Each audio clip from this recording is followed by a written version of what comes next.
Hello hi నమస్తే. Film making స్కూల్కి స్వాగతం. లైక్ చేయండి, షేర్ చేయండి, సబ్స్క్రైబ్ చేయండి. నా పాయింట్స్ లైక్ చేస్తున్నారు, బాగుందన్న. సింపుల్ అండ్ స్వీట్గా చాలా బాగా చెప్తున్నారు. కొత్త పాయింట్ ఒక నిమిషంలో ఇట్లా అయిపోతుంది, క్షణంలో అయిపోతుంది అంటున్నారు. Thank you so much.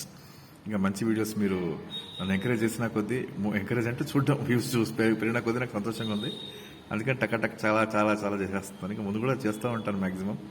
నాకు తెలిసిన నాలెడ్జ్ షేర్ చేయడంలో నాకేం ఇబ్బంది లేదనిపిస్తుంది.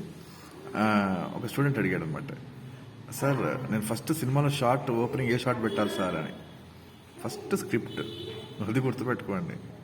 బ్లైండ్గా చెప్పడానికి లేదు. ఎక్కడే కానీ చేస్తారంటే ఎస్టాబ్లిష్మెంట్ షార్ట్ పెడతారు.